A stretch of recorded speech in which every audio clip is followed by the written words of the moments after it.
بسم اللہ الرحمن الرحیم۔ السلام علیکم۔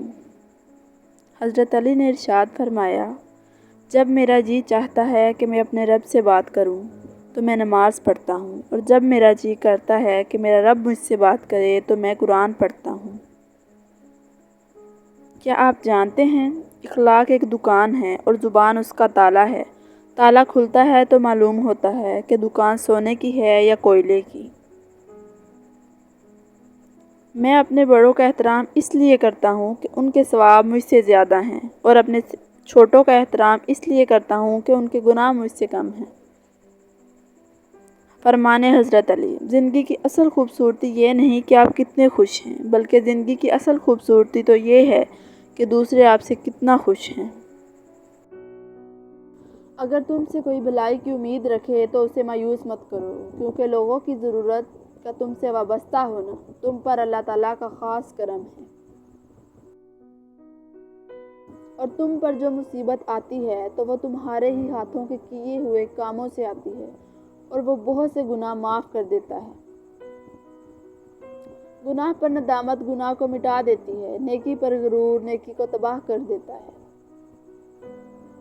فرمان حضرت علی، رزق کے پیچھے اپنا ایمان خراب مت کرو، کیونکہ رزق انسان کو ایسے تلاش کرتا ہے جیسے مرنے والے کو موت۔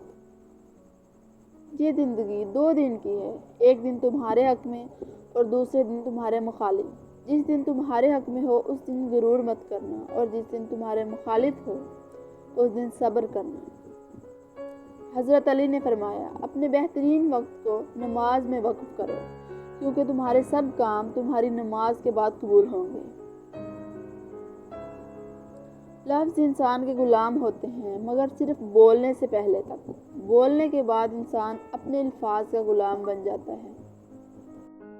اچھا دوست چاہے کتنا برا بن جائے، کبھی اس سے دوستی مت توڑو، کیونکہ پانی چاہے کتنا بھی گندا ہو جائے آگ بجھانے کے کام آتا ہے۔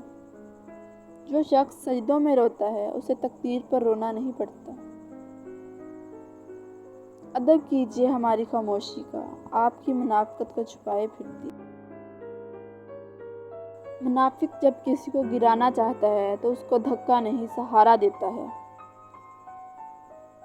زندگی کی منافقت زدہ ٹھوکروں میں سب سے قیمتی دھکا وہ ہوتا ہے جس سے آپ گرتے ہیں اور اٹھنا چاہتے ہیں۔ منافقت منہ کی بدبو کی طرح ہوتی ہے، اپنی کا پتہ ہی نہیں ہوتا، صرف دوسروں کی بری لگتی ہے۔ جس کو آپ نے غلط لگنا ہوتا ہے آپ ہر حال میں اسے غلط لگتے ہو، چاہے کچھ بھی ہو، صفائیاں فضول، وضاحتیں فضول۔ جب سے لوگوں کی پرواہ کرنا چھوڑی ہے، زندگی خوبصورت ہو گئی ہے۔ اس معاشرے میں عورت کا مرتبہ کیسے بلند ہو سکتا ہے، جہاں مردوں کی لڑائی میں گالیاں ماں بہن کی دی جاتی ہیں۔ بدتمیزی ہر انسان کر سکتا ہے، مگر کسی کسی کو تربیت روک لیتی ہے۔ بیٹے کو اتنا پڑھاؤ کہ جہیز مانگنے کی ضرورت نہ پڑے، اور بیٹی کو اتنا پڑھاؤ کہ جہیز دینے کی ضرورت نہ پڑے۔ ہمیشہ اخلاق سے بات کرو، کیونکہ انسان پر سب سے زیادہ مصیبتیں اس کی زبان کی وجہ سے آتی ہیں۔ علم یہ نہیں کہ بات کتنی گہری ہے اور الفاظ کتنے مشکل ہیں، علم یہ ہے کہ بات کتنی ضروری اور الفاظ کتنے سادہ ہیں۔ اکڑ تو سبھی میں ہوتی ہے، بس جھکتا وہ ہے جسے فکر ہوتی ہے۔ انسان کو اس کے حالات نہیں خیالات پریشان کرتے ہیں۔ حالات تو وقت کے ساتھ بدلتے رہتے ہیں، لیکن خیالات کو بدلنا آسان نہیں ہوتا۔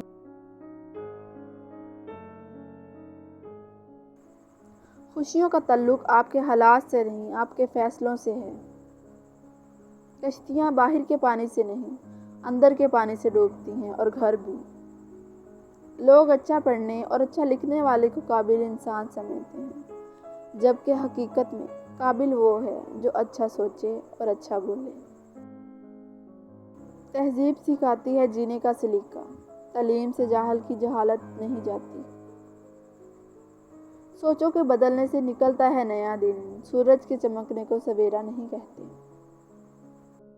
ریاضی ہمیں یہ نہیں سکھاتی کہ کس طرح خوشیوں کو جوڑنا ہے اور اداسیوں کو گھٹانا ہے، لیکن ایک اہم سبق ضرور سکھاتی ہے کہ ہر مسئلے کا حل ہے۔ شکل کی خوبصورتی محض آنکھوں کو بھاتی ہے، جبکہ کردار کی خوبصورتی دلوں کو فتح کرتی ہے۔ 3 لوگوں کو کبھی نہ بھولنا: جس نے مشکل میں ساتھ دیا، جس نے مشکل میں ساتھ چھوڑا، اور جس نے مشکل میں ڈالا۔ انسان کا سب سے اچھا دوست اس کا ضمیر ہے، جو اچھی بات پر شاباش اور بری بات پر ملامت کرتا ہے۔ انسان ہمیشہ تکلیف میں سیکھتا ہے، خوشی میں تو پچھلے سبق بھی بھول جاتا ہے۔ دل میں ناراضگی رکھنے سے بہتر ہے کہ ناراضگی ظاہر کر دو۔